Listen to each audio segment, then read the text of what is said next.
How do you make a lot of money? By catch on to the next big trend.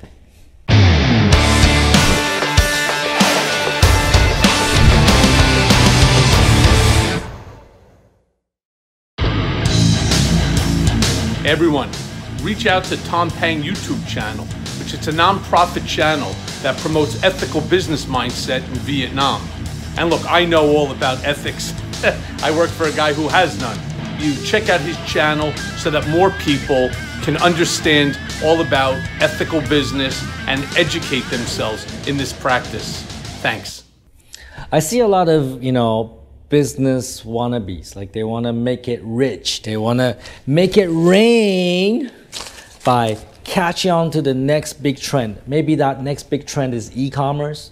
Maybe that next big trend is live streaming on Facebook. Maybe that next big trend is drop shipping. Maybe that next big trend is affiliate marketing. Maybe that next big trend is whatever, right? I see a lot of people that are wanting to catch on to the next big thing, and they think that if they catch on to the next big thing, they're gonna make a lot of moolah, right? So what is the next big trend, right? What is the next big trend? Do you know? Do you know? Do you want to know? Do you want to know what is the next big trend?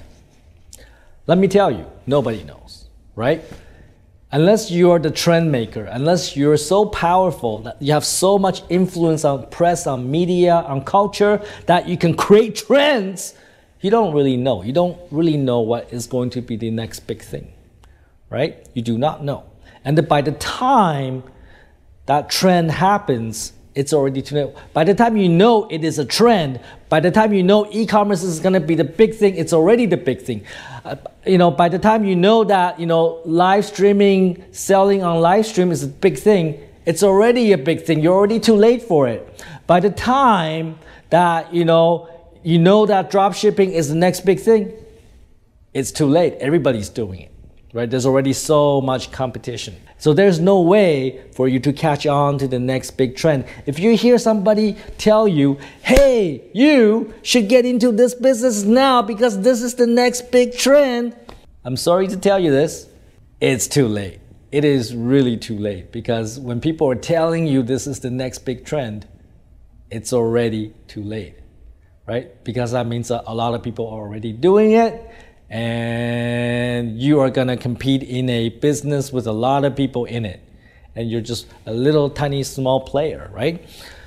And yes, people do make a lot of money when they catch on to the trend, right? So, but those people are the first movers. Those people are really the first people that started the trend, or are the first people to be involved in that business, in that industry when it just started, right? Those people, they can make money, and the smarter business people, they will build a business around it, and they will capture market share.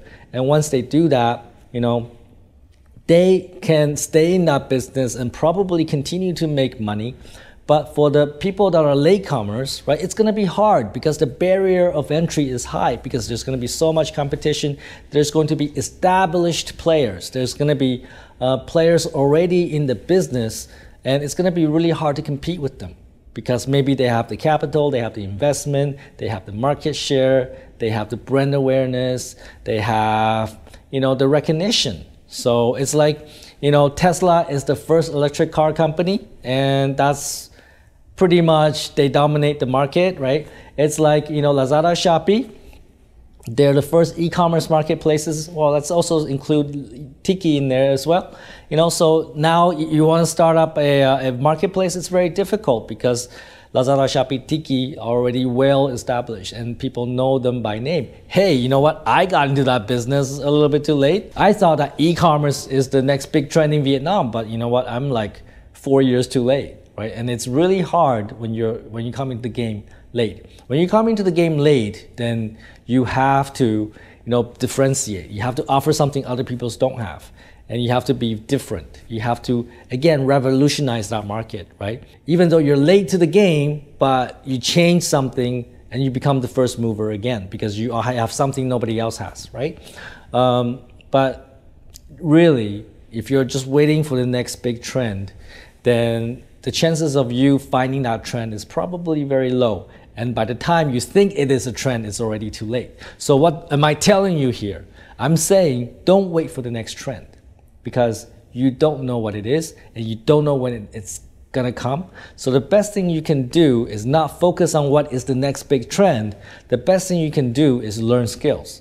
Learn how to do sales, how to do marketing, how to do digital marketing, how to build products, how to do financial management, how to manage HR, all those things are important, because you need all those skill sets. When the next big thing comes, or when you find that opportunity, you're gonna need all those skill sets and put them into practice to build a business, become a first mover, and capture market share so you can stay in that business and continue to make money. And let me tell you this, it's really hard to make money based on trends, because see how trends work is this.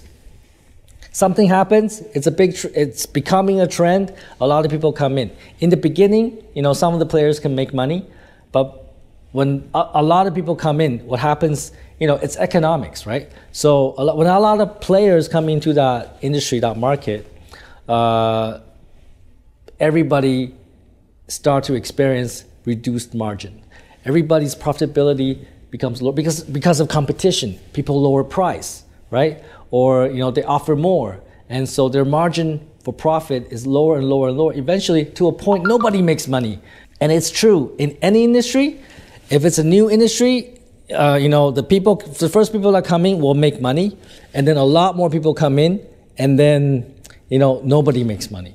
Maybe the first few established players will continue to benefit from that industry because they have brand name recognition, or because they're well established, they have defense against the competitors. But the new players, they have a real hard time.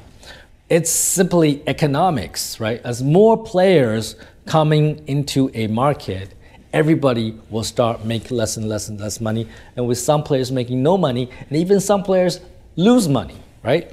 So you gotta take that into account. And the way you're gonna win any market is by having really good sales, really good marketing, really good customer service. So you need those basic skills, no matter what business you're in. You could be selling e-commerce, you could be selling electric cars, motorbikes, whatever. It could be a completely new industry, but you still need those basic business skill sets, sales, marketing, digital marketing, so on and so forth. You still need those skills. So build those skills so that when you catch on to the next trend, if you do, those are the skills that will help you build that business. It's not the trend that builds your business. The trend doesn't build your business, it's your skill set. So what I'm saying is that don't wait for the next trend. Instead, focus on your skill sets. And when the opportunity comes, you have all the skill sets to take advantage of it. Take fucking action. I hope that makes sense for you. And don't be a fucktard.